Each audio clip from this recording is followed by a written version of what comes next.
நல்லா இருக்கு. சூர்யா நடிப்பு எப்படி இருக்குது? ஃபீல் குட் மூவி தான், நல்லா இருக்கு. நல்லா இருக்கு. எப்படி அதுக்கு நீங்கள் மார்க் கொடுத்தா எவ்வளோ கொடுப்பீங்க?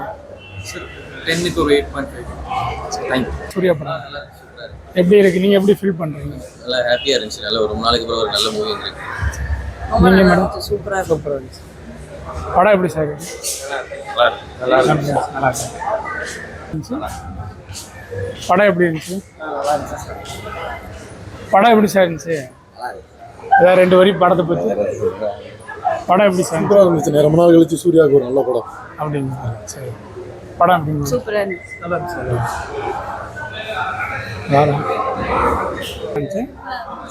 ஒரு டிஃப்ரெண்டான ஸ்டோரியா இருந்துச்சு, நல்லா இருந்துச்சு. அது சூர்யா அப்படி நடிச்சிருந்தாங்க. சூப்பராக பண்ணு. சூர்யானாலே சூப்பராக தானே பண்ணுவாங்க. நல்லா தேங்க்யூ. சொல்லுங்க, எப்படி படம் எப்படி? நல்லா இருக்கு சார். சூப்பர். என்ன பிடிச்சிருக்கு படத்துல? இந்த ஃபேமிலி ஆடியன்ஸ் நல்லா இருக்கு. ஃபேமிலியா பார்க்கலாம். ஸ்டோரி வைஸ் எப்படி இருக்கு? ஸ்டோரி நல்லா இருக்கு சார். புதுசா ட்ரை பண்ணி கிளாஸ் ஆடியன்ஸ் மாதிரி இருந்துச்சு. இதுல கிளாஸ் நீட்டா இருக்கு சார். பார்க்கலாம். ஃபேமிலியா நல்லா பார்க்கலாம். ஓகே. சென்டிமெண்ட் எல்லாமே காமெடிலாம் காமெடி இருக்கு, சென்டிமெண்ட் இருக்கு, எல்லாமே இருக்கு. சரி. Okay, thanks sir. நல்லா இருந்துச்சு. ஒன்றா நம்ம மதுரை ரேடியன்ஸில் வந்துட்டு விஸ்வநாதன் அண்ட் சன் அப்படிங்கிற படத்தை பார்க்குறதுக்காக வந்திருக்கேன். அந்த படம் பார்த்துட்டு அதோட ரிவ்யூ தான் இப்போ கொடுத்துட்ருக்கேன். ஆனால் அந்த படம் வந்து ஒரு கிளாஸாக இருக்கும். என்னடா இந்த விளம்பரமும் இல்லாமல் இப்படி ஒரு சூர்யா படம் வந்திருக்கேன், எப்படி இருக்குமோ அப்படிங்கிற ஒரு தயக்கத்தோடு தான் நான் வந்திருந்தேன். ஆனால் வந்து படம் பார்த்தீங்கன்னா ஆரம்பத்துலேருந்து எண்டு வரைக்கும் நம்மளை சீட்டு நுனியிலேருந்து நகர விடாமல் அப்படியே ஒரு ஃபீல் குட்டாக வச்சுருக்காங்க.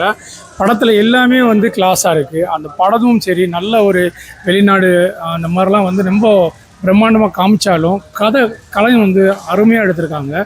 மீண்டும் ஒரு முதல் மரியாதையை நம்ம பார்த்த மாதிரி ஒரு ஃபீலிங் இருக்குது. எப்படி முதல் மரியாதையை அந்த நம்ம சிவாஜி கணேசனுக்கும் ராதாவுக்கும் ஒரு இது இருக்குமோ அதே மாதிரி ஒரு ஃபீல் குட்டாக இந்த படத்தை கொண்டு வந்திருக்காங்க. என்ன அந்த படத்தில் பாட்டு நிறையா இருக்கும், இந்த படத்தில் பாட்டு ஒரு 2 பாட்டு தான் இருக்கும். ஆனால் கதாநாயகி செம்மையாக பிரித்து மேய்ஞ்சிருப்பாங்க. படத்தோட மெயினே அவங்க தான். படம் ஃபுல்லாகவே அவங்க தான் ட்ராவல் பண்ணுவாங்க. ராதிகா மேடம் சொல்லவே வேணாம், அவ்வளோ அருமையாக நடிச்சிருக்காங்க.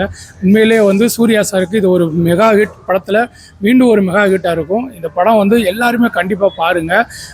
ஒரு ஃபேமிலியோடு வந்து பார்க்குற ஒரு சூப்பரான படம். நான் இதுக்கு மேலே இந்த படத்தை பற்றி நிறைய சொல்லணுன்னு இருக்கேன். ஆனால் எனக்கு வந்து அதாவது ஒரு படத்தில் வந்து கொஞ்சம் சிரிப்பு இருக்கும், கொஞ்சம் அழுகை இருக்கும், கொஞ்சம் காமெடி எல்லாம் கலந்துருக்கும். ஆனால் இந்த படத்தில் வந்து லைட்டாக நம்ம கண்ணை ஈரப்படுத்திக்கிட்டே இருக்காங்க. அந்த படத்தில் அப்படியே உட்காந்து நம்ம ஃபீல் ஒவ்வொரு சீனும், ஒரு தங்கச்சி சென்டிமெண்ட்டாக இருந்தாலும் சரி, ஒரு லவ் சென்டிமெண்ட்டாக இருந்தாலும் சரி, ஒரு அம்மா சென்டிமெண்ட்டாக இருந்தாலும் சரி, ஒவ்வொன்றையும் ஒவ்வொரு ஃபீலாக புது விதமாக கொண்டு வந்திருக்காங்க. கண்டிப்பாக எல்லாருமே பாருங்கள். படம் ரொம்ப சூப்பராக இருக்கும். உண்மையிலே ஒரு அருமையான படம். யாரும் மிஸ் பண்ணுறாங்க. தேட்டரில் வந்து பாருங்கள். அதுவும் நான் ரேடியன்ஸ் தேட்டரில் எபிக்கில் பார்த்தேன். அந்த பிக் ஸ்க்ரீனில் பார்க்குறதுக்கு அவ்வளோ ஃபீலிங்காக இருந்துச்சு. ரொம்ப சூப்பராக இருந்துச்சு. நீங்கள் எல்லோரும் தேட்டரில் பார்க்கணுன்னு முடிச்சுக்கிறேன். தேங்க்யூ.